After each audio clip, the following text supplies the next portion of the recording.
नमस्कार, मैं हूँ आरती सिंह और स्वागत है आपका आपके अपने channel step by step with Aarti Singh में।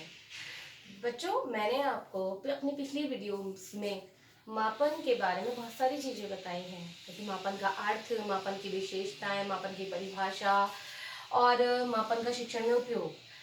परंतु मैंने आपको स्टार्टिंग में ही बता दिया था कि मैं जब पढ़ाती हूँ तो स्टेप बाय स्टेप पढ़ाती हूँ, इसीलिए हमारे चैनल का नाम भी स्टेप बाय स्टेप है। तो अब क्योंकि हम आपको विस्तृत में उसकी पूरी जानकारी दे चुके हैं, तो अब क्यों ना एक ब्रीफ निकाल दिया जाए और एक ऐसा ट्रिकी निकाला जाए कि ताकि आपको कभी भी जीवन में वो ये चीज़ भूले ही ना, क्योंकि हर कंसेप्ट को याद करने का अपना तरीका होता है और मेरा सिखाने का एक अलग मेथड है। मैं कोई भी चीज़ है वो क्या, क्यों और कैसे परफेस करके सिखाती हूँ। ठीक है, तो आज हम मापन के होल कंसेप्ट को समझेंगे कि मापन क्या है, क्यों है और कैसे है।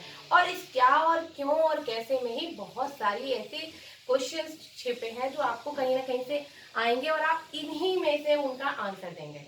ठीक है, तो चलिए स्टार्ट करते हैं। सबसे पहला, मापन क्या है? मापन क्या है? मापन मात्रात्मक विवरण है, यानी मापन ये बताता है कि कोई चीज है तो वो कितनी है, उसकी कितनी मात्रा है। हम मार्केट गए, हमने मार्केट में कोई सब्जी खरीदी, तो हमें क्या पता चला कि कितनी मात्रा, कितनी क्वांटिटी में हमें मिली है। ठीक है, कितने पैसों में मिली है, उसकी पैसों की भी मात्रा पता चल गई। तो ये क्या हुआ, हमारा मापन हुआ और ये क्या हुआ, मात्रात्मक विवरण हुआ। ठीक है, क्लियर? फिर नेक्स्ट, मापन संख्यात्मक विवरण है। मैंने आपको पहले भी बताया था कि मापन क्या है, संख्याओं में व्यक्त कर रहा है किसी भी चीज को। कोई वस्तु, प्राणी, पदार्थ, इनकी सबकी विशेषताओं को क्या कर रहा है, वो संख्याओं में व्यक्त भी कर रहा है, संख्यात्मक मान प्रदान कर रहा है। फॉर एग्जाम्पल, कक्षा में बहुत सारे बच्चे हैं और टीचर ने उन्हें रोल नंबर्स दिए हैं, तो उसके आधार पर क्या हुआ, उनकी पहचान हो गई। ठीक है, और उन्हें संख्या मिल गई, संख्या ही तो मिली, roll number 1, roll number 2, roll number 3। इस तरह से ये क्या हुआ, संख्यात्मक हो गया। हमें बनाना लेने, हम क्या करेंगे, भैया इतने दर्जन दे दीजिए, भैया इतने केले दे दीजिए, संख्या में बता देंगे कि इतने चाहिए, 6 चाहिए, 4 चाहिए, 2 चाहिए। तो ये क्या हुआ, मापन क्या हुआ, संख्यात्मक विवरण भी हुआ। फिर मोस्ट इंपॉर्टेंट चीज जो है, जो जीस्ट है मापन का, जिसपे आधारित है मापन, वो क्या है, कितना। मापन कितना बताता है कि कोई भी चीज कितनी है, चाहे कोई व्यक्ति है, पदार्थ है, वस्तु है, घटना है, वो कितनी है, सिर्फ उसकी मात्रा, यानी कि कितना। समझ में आ गया?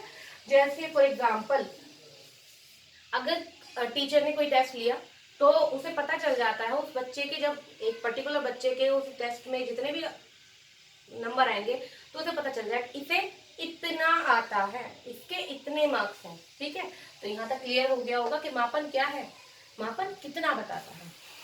फिर मापन की पहचान, मापन क्या करता है, पहचान प्रदान करता है। बिल्कुल पहले ही मैंने बताया था आपको कि मापन क्या करता है, पहचान प्रदान करता है, कभी शब्दों के द्वारा, कभी संकेतों के द्वारा, कभी संख्यात्मक रूप में, कभी मात्रात्मक रूप में। फॉर एग्जाम्पल, आप क्लास में बच्चों को रोल नंबर असाइन करना, वो भी पहचान कर दी गई है। पद के अनुसार व्यक्तियों को पद प्रदान करना, जैसे फॉर एग्जांपल स्कूल में ही लगा लीजिए, चपरासी है, उसके बाद में आपके शिक्षक हैं, सहायक अध्यापक हैं, अध्यापक हैं, उप प्रधानाचार्य हैं, प्रधानाचार्य हैं, फिर प्रबंधक महोदय हैं। तो ये सब क्या हुआ, ये सब पद के आधार पर उन्हें क्या किया, पहचान ही तो प्रदान की है। तो ये क्या हुआ, पहचान।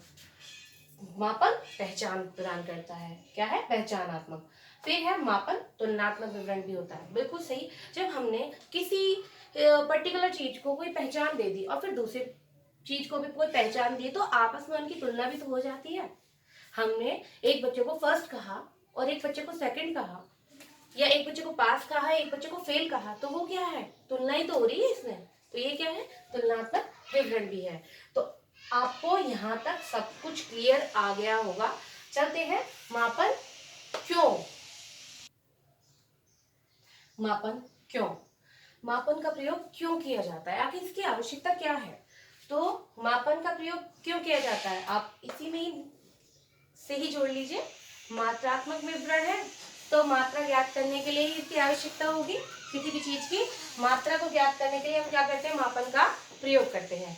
फिर संख्यात्मक विवरण भी है ये, तो क्या करते हैं, संख्या ज्ञात करने के लिए भी हम मापन का प्रयोग करते हैं। फिर कितना है, तो क्वांटिटी क्वांटिटी इसी में ही इंक्लूड हो जाती है कि आप कितना है उसे भी जानने के लिए भी हम क्या करते हैं, मापन का प्रयोग करते हैं। पहचान करने के लिए, बिल्कुल सही, किसी चीज की हमें पहचान करनी है। बहुत सारे बच्चे हैं, पता है हमें बच्चे हैं, एक क्लास में बहुत सारे विद्यार्थी हैं, हमें सबको पता है कि वो इतने सारे विद्यार्थी, शिक्षक को भी पता है, बाहर वालों को भी पता है, स्कूल मैनेजमेंट को भी पता है, लेकिन पर्टिकुलर बच्चे की कुछ पहचान तो होगी। बहुत सारे लोगों के पास में इतने सारे मोबाइल, मतलब सबके पास में आज के टाइम में एंड्रॉयड या सिंपल मोबाइल तो होता ही होता है, ठीक है। तो वो सबके पास जो मोबाइल है, सबको पता है कि आज के टाइम में एक नॉर्मल चीज है, लेकिन पर्टिकुलर एक बंदे की पहचान उसके मोबाइल नंबर से होती है। जब उसके पास जो मोबाइल नंबर उसे कंपनी द्वारा दिया गया है, तो उससे क्या क्लियर हो जाता है कि ये पर्टिकुलर मोबाइल नंबर उस व्यक्ति का है। अगर आपसे कोई नंबर बताता है, किसी के फोन में नंबर डायल करा के दिखता है, तो ऊपर ट्रू कॉलर में आपको पता चल जाता है ना, ये नंबर तो अमुक व्यक्ति का है। तो यहाँ क्या हुआ, पहचान करने के लिए हम क्या करते हैं, मापन का प्रयोग करते हैं। फिर है तुलना करने के लिए, बिल्कुल सही, तुलनात्मक विवरण है, तो तुलना भी करेंगे। एक क्लास में बहुत सारे बच्चे हैं, तो सबसे ज्यादा हाईएस्ट रैंक पे कौन सा बच्चा है ये जानने के लिए, उससे कम पे कौन है, उससे बाद में कौन है, तो सबसे श्रेष्ठ स्तर पे यानी कि सबसे क्लास में सबसे फर्स्ट पोजीशन पे आने वाले बच्चे का और सबसे निम्न स्तर पे आने वाले बच्चे का हम तुलनात्मक विवरण कर सकते हैं। फर्स्ट से सेकंड के बीच में कर सकते हैं, पास और फेल बच्चों का तुलनात्मक अध्ययन कर सकते हैं। एक टीचर ये जानना चाहे कि उसका मेथड कितना इफेक्टिव रहा, तो वे क्या करता है, तुलनात्मक अध्ययन करेगा, ठीक है। तो ये क्या हुआ, मापन तुलना करने के लिए भी प्रयोग किया जाता है, ठीक है। अब बात करते हैं मापन कैसे किया जाता है। अब बात करते हैं कि मापन कैसे करते हैं। तो मापन कैसे करेंगे, कल हमने आपको नामित स्तर बताया था, ठीक है, मापन के लेवल्स बताए थे, मापन के स्तर बताए थे, यानी कि मापन के प्रकार बताए थे कि किस प्रकार से करते हैं। तो ये क्या हुआ, मापन वर्गीकरण द्वारा या पहचान देकर भी हम क्या करते हैं, मापन करते हैं। फॉर एग्जाम्पल, बहुत सारा समुदाय है, व्यक्तियों का समुदाय है, उसमें हम जेंडर वाइज स्त्री और पुरुष को अलग अलग ग्रुप्स में बांटते हैं, तो ये भी क्या हुआ, मापन हुआ। हमने रंग के आधार पर सफेद, काला, गोरा, नीला, लाल, इन कैटेगरीज में कलर्स को डिवाइड किया या पदार्थों को, वस्तुओं को डिवाइड किया, तो ये क्या हुआ, ये भी मापन हुआ। फिर पहचान देकर हमने बच्चों को रोल नंबर असाइन किए, वो भी क्या है, मापन है। यानी कि कोई भी पहचान प्रदान करना, वो किसके द्वारा कर देंगे हम, वर्गीकरण द्वारा, यानी कि नामित स्केल द्वारा। फिर है मापन किस तरह से किया जा सकता है, मापन क्रम द्वारा भी कर दिया जाता है। जैसे कि पंक्तियां बनाई जाती हैं, लाइनों में बच्चों को बिठाया जाता है, तो एक के बाद एक, एक के बाद एक कंटिन्यूटी में बच्चों को बिठा दिया जाता है, तो वो भी क्या है, मापन का ही पार्ट है, मापन का ही करने का तरीका है। फिर अंतर द्वारा भी कर दिया जाता है कि फॉर एग्जाम्पल आपके पास थर्मामीटर होता है, तो थर्मामीटर में क्या करते हैं, एक फ़ारेनहाइट से दूसरे फ़ारेनहाइट के बीच में उतनी ही दूरी होती है जितनी की दूसरे फ़ारेनहाइट की तीसरे फ़ारेनहाइट के बीच में होती है। तो इसमें क्या हुआ, समान इकाइयां आ रही हैं एक से दूसरी वस्तु के बीच में। तो जब इस तरह से हम कोई अंतराल प्रदान करते हैं, तो वो भी क्या होता है, मापन का ही एक भाग होता है, मापन करने का ही एक तरीका होता है, जिससे कि हमें पता चल जाता है कि अमुक चीज दूसरी अमुक चीज से इस प्रकार भिन्न है या इस प्रकार से संबंधित है, ठीक है। फिर है अनुपात द्वारा, बिल्कुल सही, हम किसी भी चीज को अगर अनुपात में डिवाइड कर देते हैं, बता देते हैं, तो क्या करते हैं, तभी तो उससे भी तो मापन ही होता है। जैसे हम कहते हैं ना, 1000 जनसंख्या में 1000 पुरुषों की तुलना में 946 स्त्रियों का अनुपात है, तो ये क्या हुआ, ये अनुपात द्वारा ये बताया गया कि स्त्रियों की संख्या इतनी कम है, तो ये क्या हुआ, अनुपात हो गया। तो मापन का तो ये क्या हुआ, ये सारा ये हमारा मापन की विधि हो गई, मापन को करने का तरीका हो गया, कैसे करते हैं। ठीक है बच्चों, ये सारा कंसेप्ट आपको क्लियर हो गया होगा बिल्कुल। ठीक है, अब बात करते हैं। मैंने आपको एक बात बताई थी कि मापन के क्या, क्यों और कैसे में ही हमें इतने सारे क्वेश्चंस मिलेंगे जो कि अगर हम एग्जाम्स के रिगार्डिंग पूछे जाते हैं, चाहे वो वेरी शॉर्ट हो, चाहे शॉर्ट हो, चाहे लॉन्ग क्वेश्चन हो, उनका हम इन्हीं के माध्यम से ही क्या करेंगे, आंसर देंगे। जब आपसे पूछता है कि मापन क्या है या मापन को परिभाषित कीजिए, तो आप क्या करेंगे, इस सारे डिस्क्रिप्शन को उसमें लिखेंगे। ठीक है, फिर अगर आपसे पूछता है कि मापन की क्या आवश्यकता है, ठीक है, जहां भी क्यों वर्ड आता है तो वहां पर आवश्यकता पूछी जाती है। ठीक है, तो मात्रा ज्ञात करने के लिए, संख्या ज्ञात करने के लिए, पहचान करने के लिए, तुलना करने के लिए, तो ये क्या हो गया, आवश्यकता पूछे तो इसे लिखना है आपको।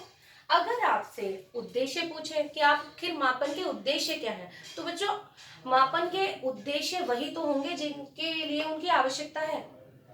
ठीक है, तो ये क्या हो जाएगा, उद्देश्य सिर्फ क्या करना है, हमें लाइनों को मोल्ड कर देना है। ठीक है, उस जिस तरीके से क्वेश्चन पूछा गया है उसी तरीके से उसका आंसर करना है।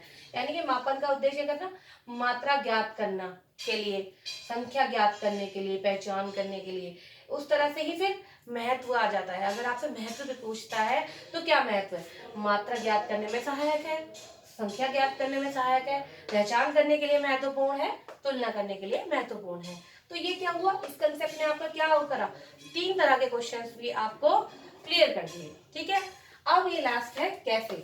इसमें मैंने आपको बताया कि जो हमने लेवल्स पढ़े थे मापन के, नामित, क्रमित, अंतराल और अनुपात। ठीक है, ये चारों जो लेवल्स हमने पढ़े थे, ये चारों लेवल्स किसमें आ जाते हैं कि हम कैसे करते हैं।